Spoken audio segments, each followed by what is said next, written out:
Halo, Assalamualaikum dokter, selamat pagi. Waalaikumsalam. Dari Kingdom Animal Clinic, ada yang bisa saya bantu?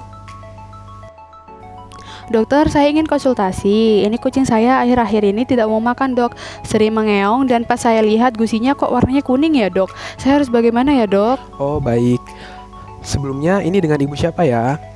Dengan Bu Wardah dok. Baik, Bu Wardah. Untuk pemeriksaan lebih lanjut, kucingnya langsung dibawa ke klinik kami saja ya. Oh baik dok, setelah ini saya langsung ke sana ya.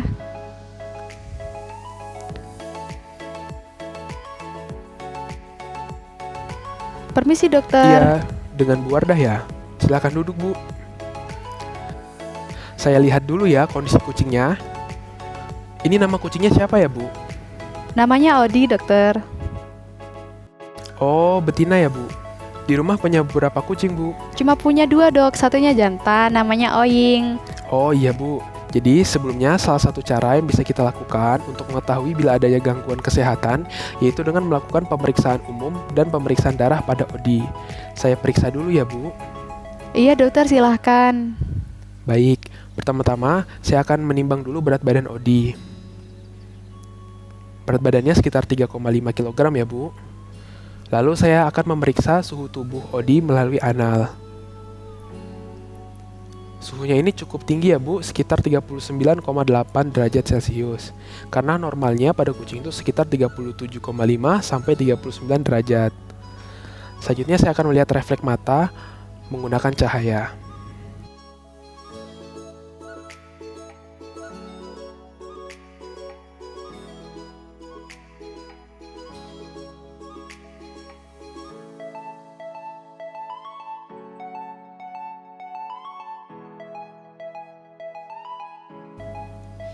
Baik, ini bisa dilihat refleks mata Odi sudah mulai melemah ya, Bu. Selanjutnya saya akan mengukur frekuensi jantung dan pernapasan dari Odi.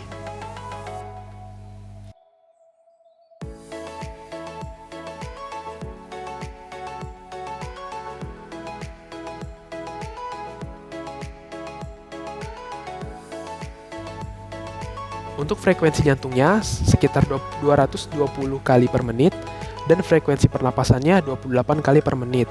Ini cenderung tinggi juga karena pada normalnya frekuensi jantung itu sekitar 140 sampai 210 kali per menit dan untuk frekuensi pernapasan sekitar 20 sampai 24 kali per menit. Selanjutnya saya akan memeriksa pada bagian kuku serta mempalpasi bagian abdomen apakah ada peradangan atau nyeri yang diderita.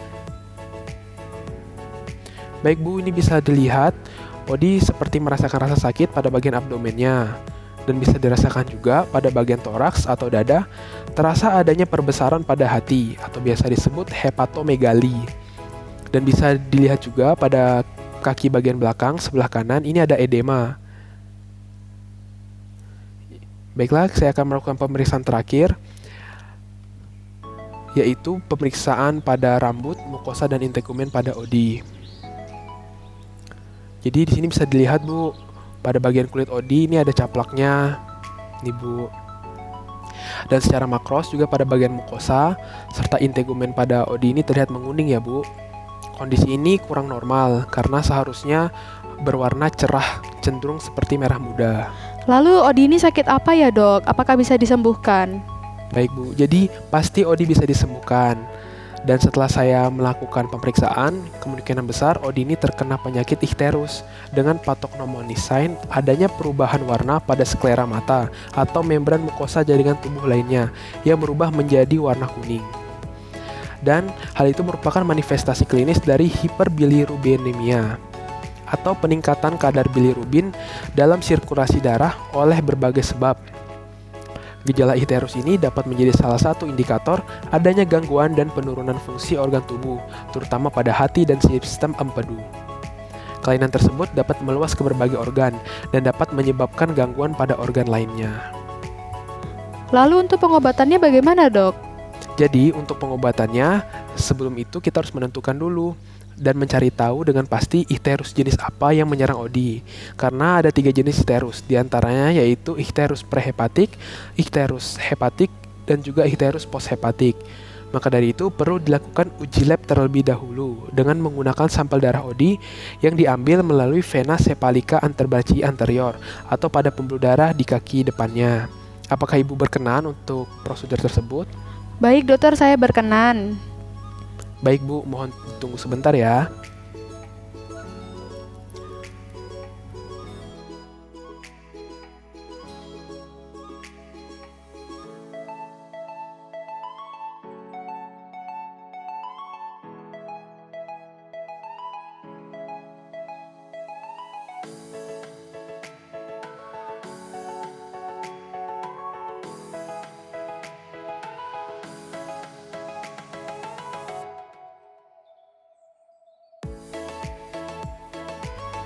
Bu, ini setelah dilakukan beberapa uji berupa hematologi dan biokimia darah dengan parameter biokimiawi darah meliputi kadar bilirubin, konjugasi dan unkonjugasi, aktivitas enzim ALT, AST, GGT, dan ALP pada sampel darah ODI.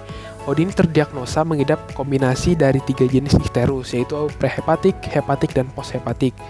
Ini bisa dikatakan parah, Bu, akan tetapi masih ada peluang untuk ODI bisa sembuh. Ini Bu, bisa dilihat hasil labnya. Baik dok, ini saya nggak paham cara bacanya. Minta tolong Ya. dijelasin ya dok. Ya Bu, bisa. Jadi, di sini bisa kita lihat pada tabel 1. Ini merupakan gejala klinis yang ada pada ODI yang sudah tadi kita lihat. Dan pada tabel 2 ini merupakan indeks eritrosit berdasarkan pemeriksaan hematologi yang menunjukkan ODI mengalami anemia makrositik hipokromik, yang mana ini diduga akibat adanya hemolisis oleh adanya infeksi parasit darah, seperti Babesia ataupun anaplasma. Hal ini diperkuat dengan ditemukannya beberapa ekor caplak tadi pada permukaan kulit ODI. Nah, untuk nilai LED pada ODI juga mengalami peningkatan yang disebabkan oleh abnormalitas hati berupa terjadinya fibrosis, hemoragi, dan hepatomegali pada organ hati, sehingga terjadi peningkatan produksi fibrinogen.